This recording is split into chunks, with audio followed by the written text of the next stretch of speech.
Well, you're still with Eurosport on Motors, and this is looking back at Daytona's practice weekend just 10 days ago, the great event, the Daytona 24 Hours. Only 2 weeks ahead, 61 cars entered as of today. Enormous entry of GT cars, no less than 48 GT cars and 12 of the new World Sports Car entries at the moment. Well, Eurosport was there at the tests at the Daytona Speedway. So were the local police and Eurosport even on the cars. The great race, the Daytona 24 Hours, the Rolex 24 Hours, in fact, will be on February the 5th, 6th. They're still waiting for a lot of entries to come in. Quickest of the cars, though, over the qualifying weekend. Hallo Racefans, ich bin Andreas Fuchs und nehme euch hier auf eine Runde im neuen Eurosport. Amongst them, Andreas Fuchs, Scandia Motorsports team. He was quickest of the world sports cars. We're going to take an onboard lap with Andreas Fuchs in the Spice of the Scandia Motorsports team. Wir sind hier der Steilkurve im 5. Gang. Etwa die he's talking us around the 2.5 mile tri-oval part of the circuit. The full Daytona 24-hour course is 3.56 miles, 31 degrees of banking at the east and west turns, 18 degrees of banking at the start finish line, but then they turn into the infield, very tight section. Daytona on a 450-acre site alongside the Atlantic Ocean at Daytona Beach, where stock car racing started way back in the 1930s. 97,900 seats here, and of course 2 weeks after the Daytona 24 Hours is the Daytona 500, the NASCAR race, the jewel in the crown of NASCAR racing, but this is the jewel in the crown of IMSA sports car racing. World sports cars being run for the first time. They are open cars such as this Spice in which we're riding, maximum engine capacity of 5 litres. It must be atmospheric, no turbochargers allowed. Cars weighing in at 750 kilos. As Andreas Fuchs in the Scandia Motorsports car really gets a twitch on the opposite lot. This is the steepest part of the banking, 31 degrees. And at night this is something to see as these big cars thunder around with lights on and fire belching out of the exhausts. Fuchs himself second fastest at the practice weekend in the WSC class behind Fermin Velez, twice World Group C2 champion. Versuchen hier im 4. Gang die gesamte Geschwindigkeit durch die Schikane hindurchzunehmen und schalten hier am Ausgang gleich wieder in den 5. Getting down some 450 horsepower. A remarkably light open car. Well, back onto the start-finish straight. He'll go into the pits, in fact, but that is a lap of Daytona, and that's what they'll be facing in 2 weeks' time in one of the toughest events on the calendar, Daytona 24 Hours, the Le Mans of America. Okay, Racefans, das war eine komplette Runde auf dem Eurosport. Andreas Fuchs driving in the Eurosport logoed car, began his career at the age of 24 here at Daytona. Then he was driving a Porsche Carrera trophy car, the Rolex 24. He and his teammates last year finished 3rd in the GT class. He managed to get in as a works driver into the Jaguar team with Tom Walkinshaw Racing at the Le Mans 24 Hours. Now driving for Scandia, one of the cars of perhaps his favourite to win this new WSC class.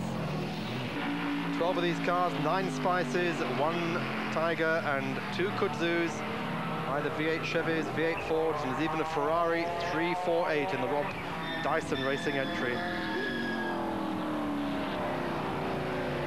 Cars are manufactured in Bicester in England and assembled at Spice's American headquarters at Atlanta. The fastest of all this weekend were the Nissan 300 ZX Scott Pruitt. He reached the fastest lap time of all, running without a restrictor for the race. They will have to put a restrictor on because you are not permitted to have more than 500 horsepower from the GTS cars. These are GT cars which have been modified somewhat considerably.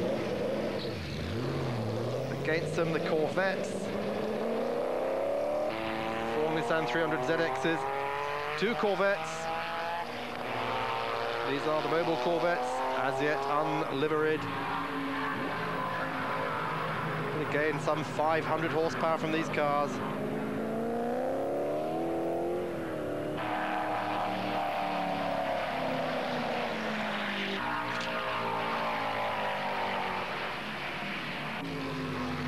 And the Porsches, a lot of Porsches here.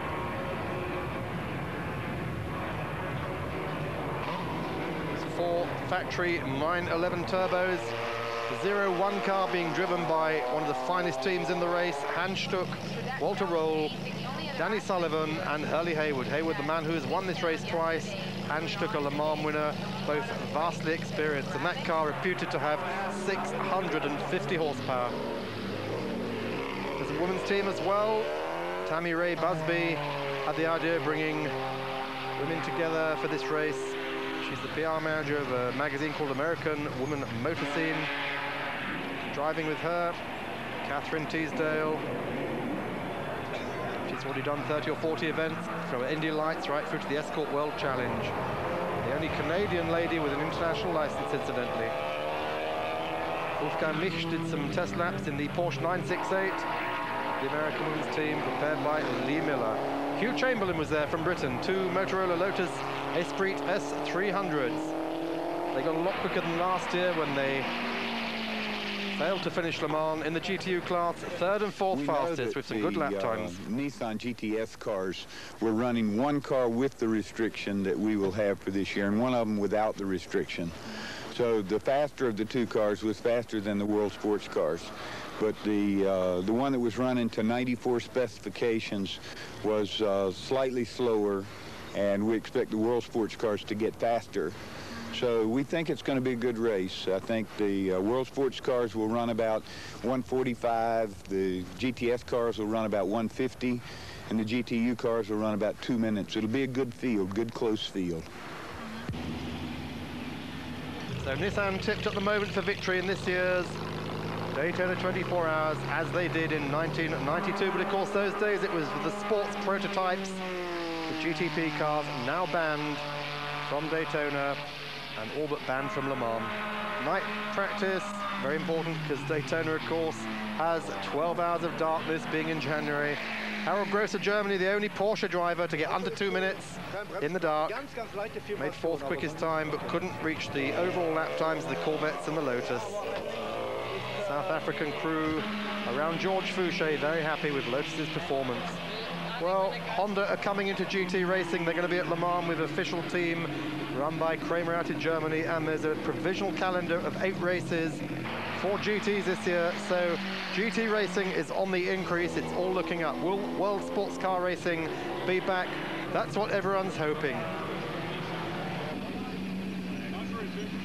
Daytona will set the seal for GT racing in 1994.